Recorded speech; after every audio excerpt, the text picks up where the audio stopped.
I'd like to speak in favor of imposing limits on the abusive language that has found its way into your council meetings. I've spent time talking to staff members, some of whom have been targeted by the abuse and others who have not, to get their perspectives.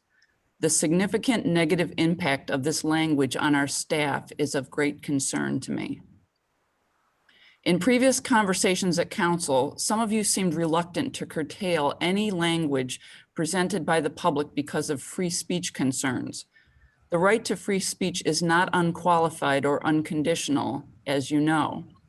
But if you need a starting place, why not start with what we're teaching the children of our community? Section 720 of the school district's policy manual directly prohibits the harassment of students, stating that, quote, "The district will not tolerate harassing, intimidating conduct, or bullying that creates an intimidating, hostile, or offensive educational environment, and examples of prohibited conduct include name calling." So can we start there? No name calling?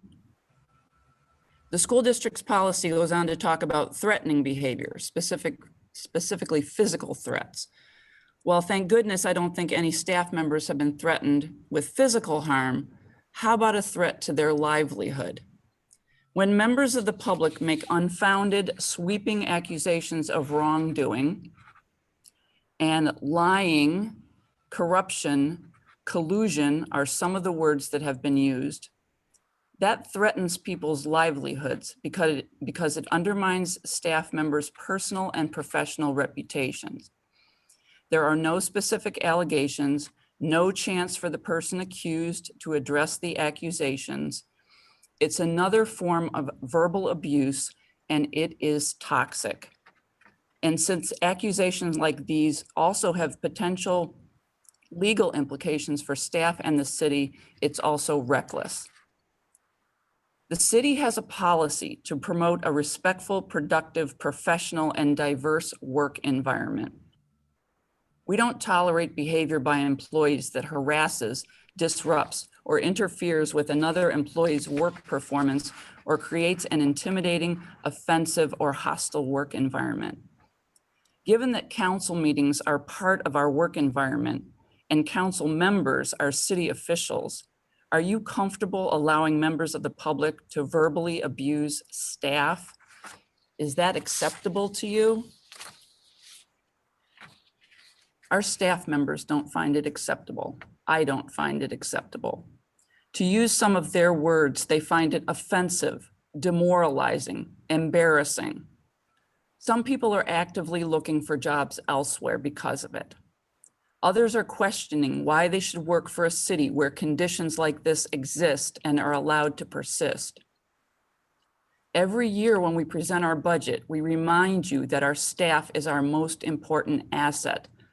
Why aren't we shielding them from baseless accusations and insults?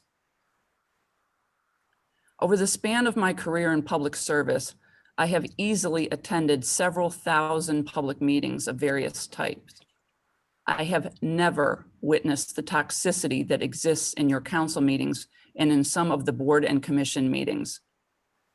It is your responsibility to make the public forum, be it at a council or a board or commission meeting, a safe space for everyone to air their views and a safe space for staff to work. We don't expect everyone to agree. That isn't my point. The point is, abusive language should not be tolerated in our public meetings, and you have the power to make that happen. I have been reading a book called Why We Are Polarized by Ezra Klein. In the introduction, he says this, quote, "Toxic systems compromise good individuals with ease. They do not do so by demanding we betray our values, but by enlisting our values such that we betray each other." That's the end of the quote. So as you debate how to curtail the abusive speech that has poisoned our public forums in Urbana, please don't betray our staff by excusing the bullies. To betray our staff is to betray ourselves and ultimately our values. Thank you.